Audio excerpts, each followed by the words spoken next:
Now at 11, incumbent Seattle Mayor Bruce Harrell has conceded a razor-thin race to challenger Katie Wilson, clearing the way for new leadership at City Hall. Thanks for joining us here at 11. I'm Preston Phillips. Mayor-elect Katie Wilson holds just over 50% of the vote, leading Harrell by more than 2,000 ballots.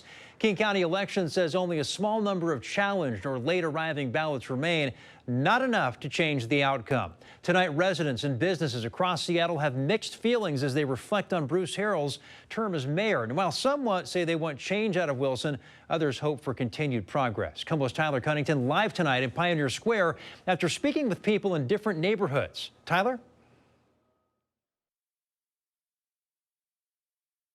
Did see improvement over the last 4 years within their community, but others, like the business owner right behind me, say Mayor Bruce Harrell's time was up and that new leadership was necessary. But overall, everyone we talked to tonight stressed that communication and listening to the constituents is the key to any mayor making a real impact in their day-to-day.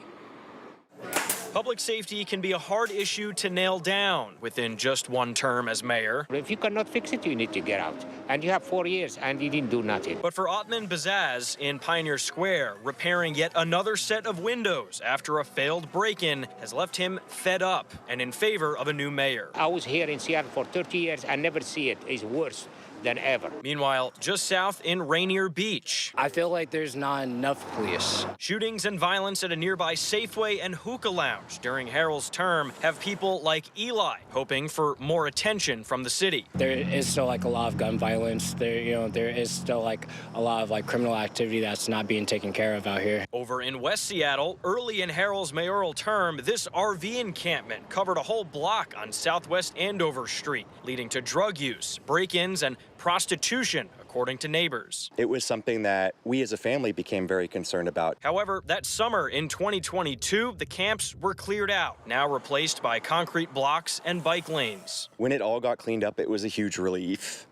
for us. Everyone we spoke to says, regardless of who is the new mayor, there must be a listening ear within City Hall. Community listening is always going to be of the utmost importance for community representatives. So we really hope that that does continue.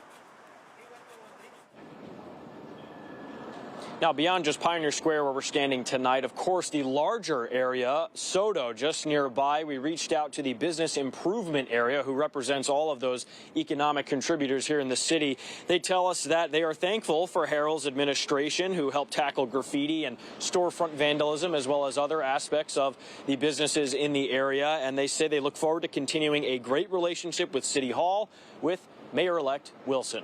Reporting live here in Pioneer Square tonight, Tyler Cunnington, KOMO News. All right, thanks, Tyler. As we look ahead to Seattle's change in leadership, we're also taking note of the work Bruce Harrell did during his time as mayor. KOMO political analyst Ron Dotzauer joined Mary Nam on KOMO News at 4 o'clock today to discuss the legacy Harrell leaves behind.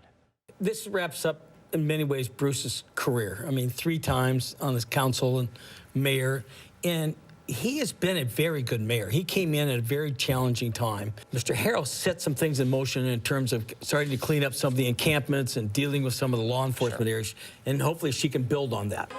Dotzauer says one of the biggest struggles for Harrell this election was swaying young voters, adding his campaign efforts were too casual at the beginning of the race. Harrell stayed upbeat as he conceded his re-election bid. He took the stage with his wife to thank supporters and celebrate his accomplishments. He congratulated Mayor-elect Katie Wilson and promised a smooth transition. He also reflected on his work on public safety, affordable housing, and homelessness. We invested over $1 billion in affordable housing, and we're set to spend, because of the generosity of the voters, $1 billion throughout the housing levy. Harrell said while he and Mayor-elect Wilson approach things differently, he believes they share the same core values. Wilson, meantime, gave her first address today after declaring victory in Seattle's race for City Hall, shortly after the political newcomer joined Starbucks union workers on strike. KOMO's Claire Weber reports on Wilson's plans for office and the work she's beginning now. From the podium. Hello, Seattle. To the picket line. Hey, you all are beautiful. It was a busy first day as Seattle's mayor-elect for Katie Wilson. I will be a mayor for everyone.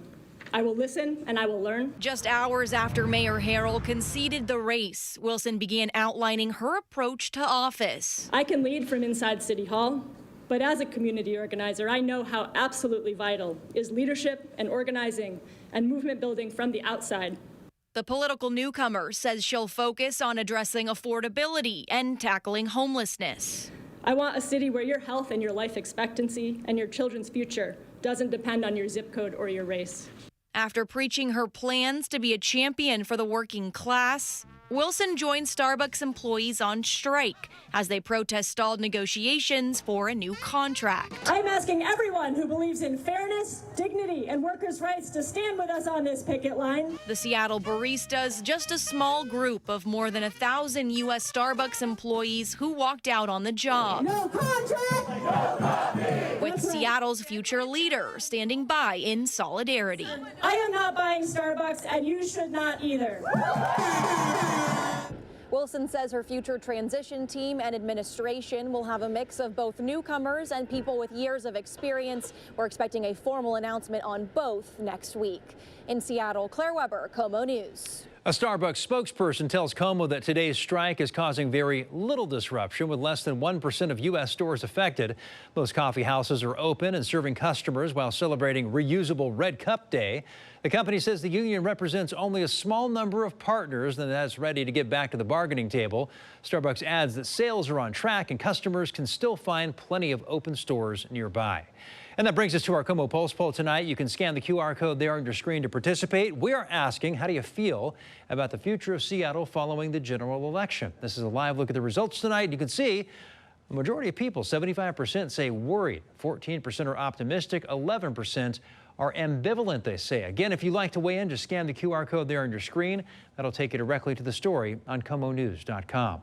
And stick with KOMO for continuing coverage of the 2025 elections as we follow new leadership for Seattle and King County.